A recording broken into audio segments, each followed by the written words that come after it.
में सबसे तेज गति वाले ग्रह चंद्रमा को कहा गया है। गोचर के देखने की क्या क्या विधि है? ऐसे पुस्तकों में गोचर को देखने के लिए कई प्रकार की विधि की चर्चा की गई है। नमस्कार, आज के अध्याय में हम लोग एक नए विषय के साथ चर्चा करेंगे। वह विषय है गोचर। आज हम लोग गोचर के विषय में चर्चा करेंगे। गोचर जो शब्द है वह दो शब्दों से मिलकर बना हुआ है, गो प्लस चर, अर्थात गो का अर्थ होता है तारा, जिसे हम लोग नक्षत्र या ग्रह के रूप में समझ सकते हैं, और चर का अर्थ होता है चलना। तो गोचर का संपूर्ण अर्थ क्या हुआ? गोचर का संपूर्ण अर्थ हुआ ग्रहों का चलना, अर्थात सूर्य आदि जितने भी ग्रह हैं वे निरंतर चलते रहते हैं, वे अपनी गति से निरंतर चलते रहते हैं तथा इन ग्रहों का जो प्रभाव है वह मनुष्य पर पड़ता है। जैसा कि हम लोग जानते हैं कि ग्रहों में गति होती है और ग्रहों की इन गति के कारण ग्रह जो है वह राशियों को भोगते हैं, अर्थात प्रत्येक ग्रह एक राशि को भोग कर आगे की ओर बढ़ते हैं। नवग्रह में सबसे तेज गति वाले ग्रह चंद्रमा को कहा गया है। क्यों? क्योंकि चंद्रमा एक राशि को 2.25 दिन में भोग लेती है, उसके बाद वह अगले राशि में चली जाती है। सबसे धीमी गति वाले ग्रह शनि को कहे गए हैं। एक राशि को भोगने के लिए शनि को 2.5 वर्ष का समय लगता है। इसलिए ग्रहों की जो गति होती है उस पे यह निर्भर करता है कि वह ग्रह किस प्रकार चल रहा है। इस गति के विषय में हमने बेसिक एस्ट्रोलॉजी में विस्तार पूर्वक चर्चा की है। अगर आप नए पाठक हैं तो आप बेसिक एस्ट्रोलॉजी के में जाकर आप वहां पर देख सकते हैं। फिर भी मैं यहाँ संक्षिप्त में इसका उल्लेख कर देता हूं। जैसे कि सूर्य एक राशि में 1 माह तक रहता है। चंद्रमा एक राशि में 2.25 दिन तक रहता है, अर्थात 54 घंटे। मंगल एक राशि में 45 दिन तक रहता है। बुध 27 दिन। गुरु 1 वर्ष। शुक्र 28 दिन। शनि 2.5 वर्ष, अर्थात 30 माह। राहु और केतु एक राशि में कितने होते हैं? 1.5 वर्ष, अर्थात 18 माह। ये जो समय की अवधि है यह लगभग में है। जैसे सूर्य 1 माह लगभग एक राशि को भोगने में उसको समय लगता है। चंद्रमा को 2.25 दिन लगते हैं। मंगल को 45 दिन लगते हैं। बुध को 27 दिन। गुरु को 1 वर्ष। शुक्र को 28 दिन। शनि को 2.5 वर्ष और राहु और केतु को 1.5 वर्ष का समय लगता है एक राशि को भोगने के लिए। आइए अब यह हम लोग समझते हैं कि गोचर किस प्रकार कार्य करता है। वास्तव में देखा जाए गोचर जो हमें केवल यह मदद करता है कि जो हमें फल प्राप्त होना है उस फल की प्राप्ति का वह समर्थन करता है कि यह फल हमें कब प्राप्त होगा। गोचर यह हमें सहयोग करता है। जैसे हम लोग डी वन चार्ट को जब हम निरीक्षण करते हैं तो वहां से ये पता करते हैं हम लोग कि कोई भी फल यहां से प्राप्त होगा या नहीं होगा। जब डी वन चार्ट का निरीक्षण करने के बाद हम लोग इस रिजल्ट पे पहुंचते हैं कि यहां से फल हम की प्राप्ति हमें होगी। तो इसके बाद हमारा प्रश्न आता है कि यह फल हमें कब प्राप्त होगा। तो यह फल कब प्राप्त होगा, इसके लिए फिर हम लोग दशा का प्रयोग करते हैं। दशा में जाकर देखते हैं कि यह कब हमें फल प्राप्त होगा। गोचर का यहाँ कार्य क्या होता है? गोचर का कार्य होता है कि जो फल हमें प्राप्त होना है उस दशा में, क्या गोचर हमको उस फल को प्राप्त करने के लिए समर्थन करता है या नहीं करता है, यह हम लोग गोचर के माध्यम से देखते हैं। अर्थात यहाँ हम लोग यह कह सकते हैं गोचर जो है एक डाकिये के रूप में काम करता है फल प्राप्ति के लिए, डाकिये के रूप में या डिलीवरी बॉय के रूप में। आइए इसे एक उदाहरण के माध्यम से हम लोग समझने का प्रयास करते हैं। जैसे कि आप अगर ऑनलाइन शॉपिंग करते हैं, मान लेते हैं कि किसी ऑनलाइन शॉपिंग प्लेटफॉर्म पे आप कर रहे हैं, मान लेते हैं कि फ्लिपकार्ट पे आप शॉपिंग कर रहे हैं और आपको जो चीज चाहिए आप वहां पर सर्च करते हो और आपको वह चीज प्राप्त हो जाता है। इसके बाद आप उसको ऑर्डर प्लेस कर देते हैं। तो जो चीज आपको प्राप्त हुआ और आपने ऑर्डर प्लेस किया, ये सारी प्रक्रिया हमारी D1 में होती है। D1 से हम लोग फल को देखते हैं कि वो फल प्राप्त होगा नहीं होगा। तो आपने यहाँ इतना कार्य D1 कर लिया।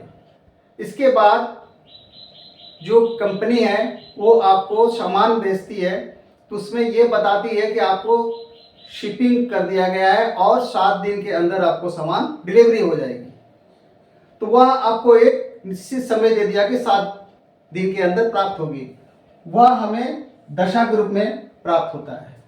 दशा हमें बताता है कि इस पीरियड के अंदर में हमें यह फल प्राप्त होगा। इसके बाद आपका डिलीवरी बॉय आपको ऑर्डर के चौथे दिन आपको सामान लाकर देता है। तो ये जो डिलीवरी बॉय आपको ऑर्डर के चौथे दिन में आपको सामान लाकर दे रहा है, यही गोचर का काम होता है।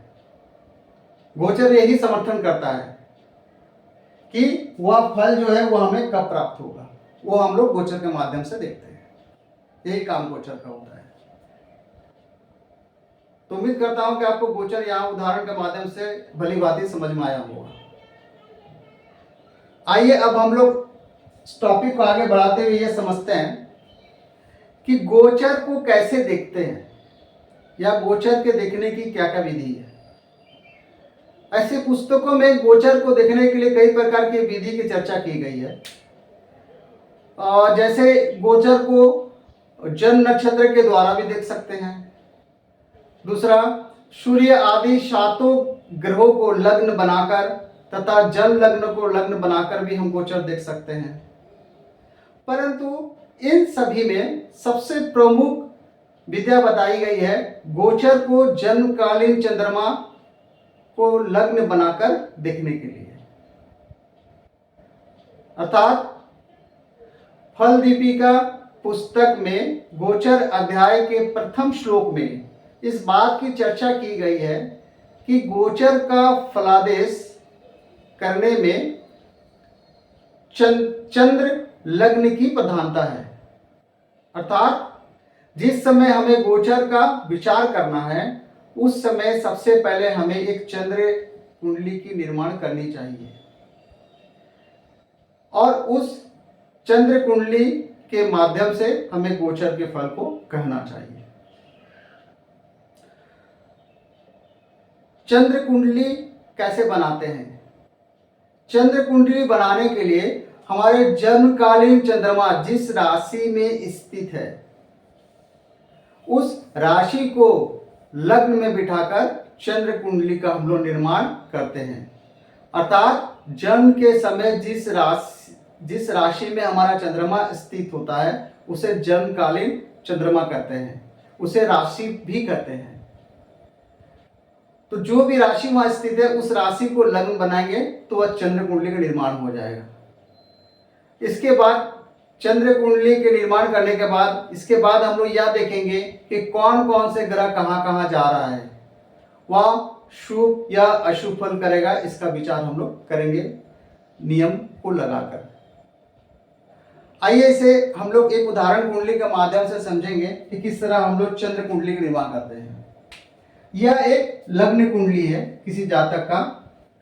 डेट ऑफ बर्थ दिया हुआ है 10/8/1989, टाइम दिया हुआ है 12:30, प्लेस मेरठ। इस जातक की जन्म कुंडली में चंद्रमा कहाँ स्थित है, सबसे पहले हम लोग यह खोजेंगे। इस जातक की जन्म कुंडली में चंद्रमा 8 नंबर राशि में स्थित है, अर्थात वृश्चिक राशि में स्थित है। तो हम लोग जब चंद्र कुंडली का निर्माण करेंगे तो लग्न में हम लोग क्या बिठाएंगे, वृश्चिक राशि। क्या बिठाएंगे, वृश्चिक राशि।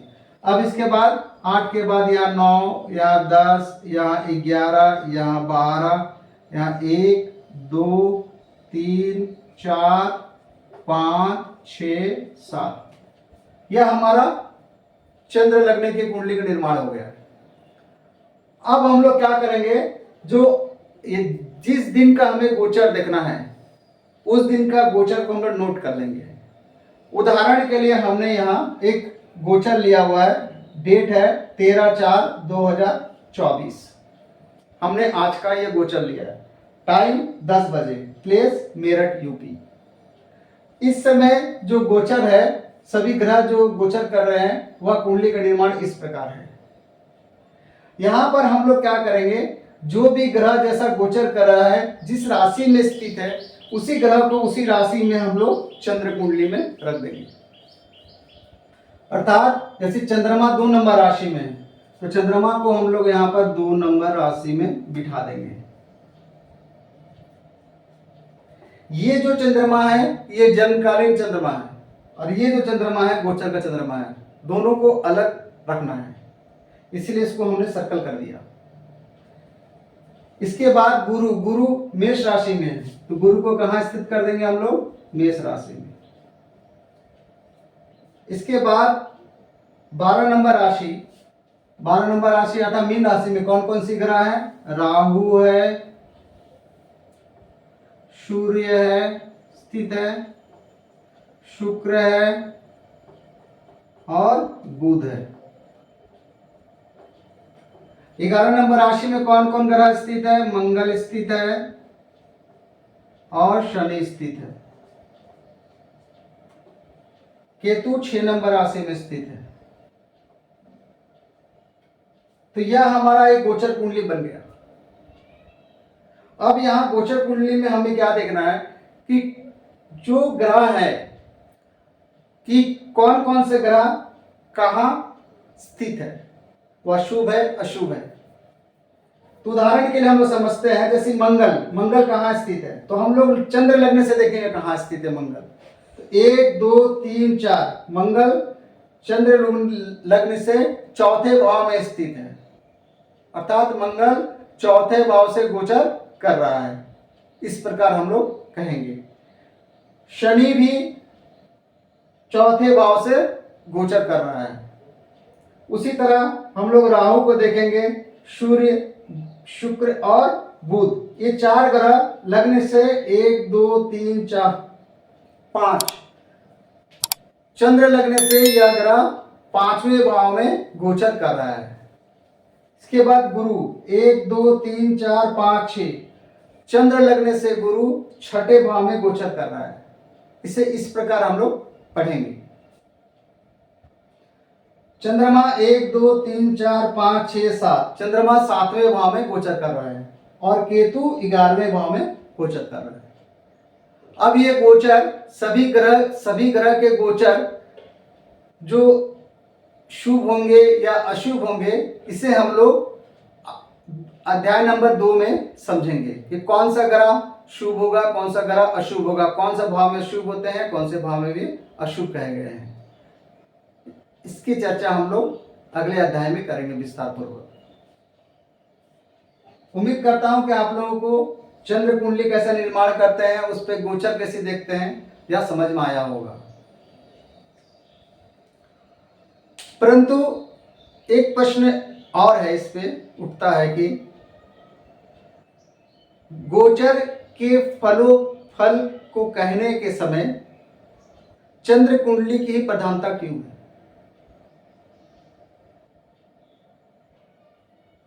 ऐसा इसलिए कि वेदों में कहा गया चंद्रमा मनसो जाता, अर्थात चंद्रमा मन है। ज्योतिष के अनुसार चंद्रमा को मन का कारक भी कहा गया है। हमारे जीवन में जो भी सुख दुख का हमें अनुभव होता है वह मन से ही होता है और मन के ऊपर में ही प्रभाव पड़ने से ही हमें दुख सुख का अनुभव होता है हमारे जीवन में। इसके साथ ही साथ जितने भी ग्रह होते हैं वे अपने प्रभाव हमारे मन पे ही डालते हैं। इन्हीं सब कारणों से गोचर को चंद्र लग्न से ही बनाकर देखा जाता है, इसलिए चंद्र लग्न की प्रधानता दी गई है। उम्मीद करता हूं कि आप लोगों को समझ में आया होगा। आज बस इतना ही रखते हैं और उम्मीद करता हूं कि आप लोगों को यह हमारा छोटा सा ज्योतिष का ज्ञान समझ में आया होगा। यदि समझ में आया हो तो कृपया चैनल को सब्सक्राइब, शेयर, लाइक जरूर करें। इस वीडियो को अंत तक देखने के लिए आप सभी दर्शकों का बहुत बहुत धन्यवाद। नमस्कार।